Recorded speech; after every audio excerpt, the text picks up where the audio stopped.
பிஸ்மில்லாஹிர்ரஹ்மானிர்ரஹீம். ஏக இறைவனின் சாந்தியும் சமாதானமும் நம் அனைவரின் மீதும் உண்டாவதாக. எல்லா புகழும் இறைவனரோனுக்கே. நம்ம தினமும் ஒரு இபாதத் பார்த்துறோம். இன்னைக்கு பார்த்திங்கன்னா அந்த வரிசையில் ஒரு சிறப்புக்குரிய செலவாத்தை பற்றி தான் பார்க்க போகிறோம். இந்த ஒரு செலவாத்து நபி ஸல்லல்லாஹு அலைஹி வஸல்லம் அவர்கள் ஒரு சஹாபாக்களுடைய கனவுல சொல்லி செலவாத்தாக சொல்லப்படுது. இது ரொம்ப சிறப்புக்குரிய செலவாத்து. இதை நியத் வைத்து பல தேவைகள் பார்த்திங்கன்னா பலருக்கும் நிறைவேறி இருக்கு. ரொம்ப ஈஸி தான், ரொம்ப கஷ்டம்லாம் கிடையாது.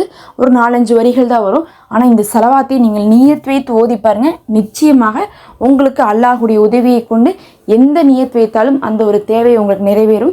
எதுக்கு எப்படி ஓதணும் அப்படிங்கிறதை நம்ம பார்க்கலாம். அதுக்கு முன்னாடி அந்த செலவாத்தை என்னன்னு பார்த்துடலாம். ஒரு தடவை பார்த்திங்கன்னா சஹாபாக்களுடைய ஒரு கூட்டம் வேறு ஊருக்கு பிரயாணம் செஞ்சு போகிறாங்க. அப்போ அவங்க கப்பல் பிரயாணத்தில் இருக்காங்க. கப்பலில் பார்த்திங்கன்னா அவங்க போகும்போது பெரும் காற்று, வெள்ளம் இதெல்லாம் பார்த்திங்கன்னா புயல்லாம் வீசிகிட்டே இருக்குது. அவங்களுக்கு கடல் சீற்றம்லாம் இருக்குது. அதனால ஒரு பாதுகாப்பே இல்லாத ஒரு நிலைமையில தான் அவங்க பயணம் செஞ்சிட்ருக்காங்க. அப்போ என்ன பண்ணுவாங்கன்னா, ஒரு சிலர் தூங்குவாங்க, ஒரு சிலர் முழிச்சிருப்பாங்க.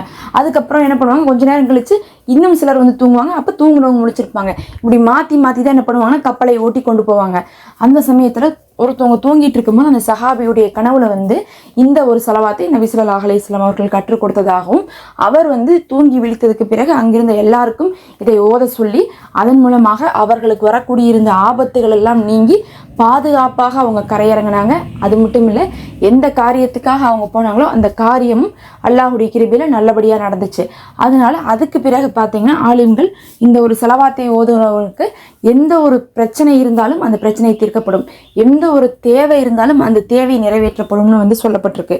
அந்த செலவாத் தான் செலவாத்துல் துஞ்சினா. இந்த துஞ்சினா செலவாத்து சிலருக்கு தெரிஞ்சிருக்கலாம். ஆனால் அதனுடைய அர்த்தம் உணர்ந்து எப்படி ஓதணுமோ அந்த மாதிரி ஓதுனாதான் அதனுடைய பலனை நம்ம பெற முடியும்.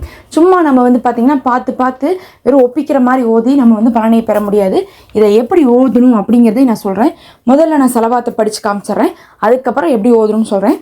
அல்லாஹும்ம சல்லியலா சையதினா முஹம்மதின் வாலா ஆலி சையதினா முஹம்மதின் சலாத்தன் துஞ்சினா பிஹா மின் ஜமீஇல் அஹ்வாலி வல் ஆஃபாத்தி வ தக்லிலனா பிஹா ஜமீ அல் ஹாஜாத்தி வ துதஹிருனா பிஹா மின் ஜமீஇல் ஷையாத்தி வ தர்ஃபஹுனா பிஹா இந்தக அஹ்ல தரஜாத்தி வ துபல்லிகுனா பிஹா அக்ஸல் காயாத்தி மின் ஜமீஹில் ஹைராத்தி ஃபில் ஹயாத்தி வ பகுதல் மமாத்தி இன்ன காலா குல்லி ஷைஇன் கதீர் அப்படிங்கிறதான் அந்த செலவாத்து. ரொம்ப அளவான செலவாத்து தான்.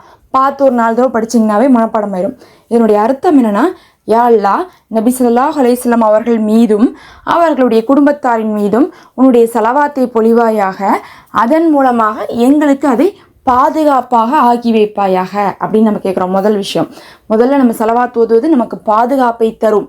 இரண்டாவது பார்த்திங்கன்னா, அதன் மூலமாக எங்களுடைய சிரமங்கள் அனைத்தையுமே லேசாக்குவாயாக. அதாவது நம்ம செலவாத்து ஓதுறதுனால நம்முடைய கஷ்டங்கள் எல்லாமே போகக்கூடியதாக இருக்குன்னு சொல்லிட்டு செலவாத்துடைய பலன்களாக ஆலிம்கள் சொல்லியிருக்காங்க.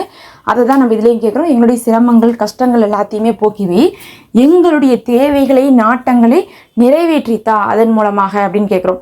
நம்ம என்னெல்லாம் ஹாஜத் வைக்கிறோமோ அதன் மூலமாக நமக்கு அது நிறைவேறி கிடைக்கணும். அதே போல் எங்களுடைய பாவங்களை மன்னிக்கவே, நாங்கள் என்ன பாவம் செஞ்சுருந்தாலும் நாங்கள் செலவாத்து ஓதுனதின் காரணமாகவே எங்கள் எல்லா பாவங்களும் மன்னிக்கப்பட்டுறணும். அதே போல் எங்களுடைய உயர்வை கொடு, அதாவது உயர்ந்த தரத்தை எங்களுக்கு வாழ்க்கையிலையும் மறுமையிலையும் கொடுன்னு கேட்குறோம். அப்போ செலவாத்து ஓதுறவங்களுக்கு அல்லாஹூ உலகத்திலையும் அந்தஸ்தை கொடுப்பதாக, மறுமையிலையும் அந்தஸ்தை கொடுப்பதாக நமக்கு பல இடத்துல சொல்லியிருக்கான். அதை தான் நம்ம என்ன பண்ணுறோம், உண்மையிலையும் மறுமையிலையும் உயர்வை கொடுன்னு கேட்குறோம். அதே போல் நபி அவர்களுடைய சிஃபாத் பரிந்துரையும் பொருத்தத்தையும் கொடுன்னு நம்ம கேட்குறோம். நம்ம சஃபாத் நபி அவர்களே சொல்லியிருக்காங்க, நீங்கள் செலவாத்து ஓதுங்க, உங்கள் மேலே என்னுடைய பரிந்துரை கடமையாகும்ட்டு. அப்போ ஒரு செலவாத்து ஓதுனா என்னெல்லாம் கிடைக்குமோ அது மட்டும் தான் இதில் இருக்குது. இது பார்த்திங்கன்னா சிறுக்கான வார்த்தைகள்லாம் எதுவுமே இல்லை.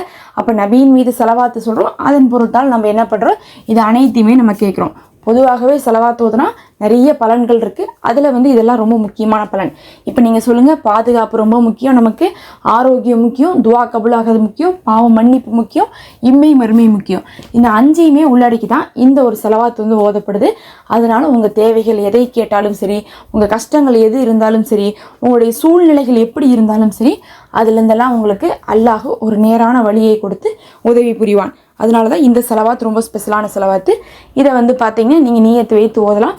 ஏதாவது ஒரு பெரிய தேவை நடக்கணும் அப்படின்றா 1000 முறை நியத்து வச்சுட்டு அதை ஓதலாம். கல்யாணம் நடக்கணும், தொழில் ஆரம்பிக்கணும், அந்த மாதிரிலாம் இருந்தால் 1000 முறை நியத்து வச்சுட்டு நான் ஒரு பெரும் கஷ்டத்தில் இருக்கேன், பெரும் தேவையில் இருக்கேன்னு சொல்லிட்டு அப்படி நம்ம ஓதலாம்.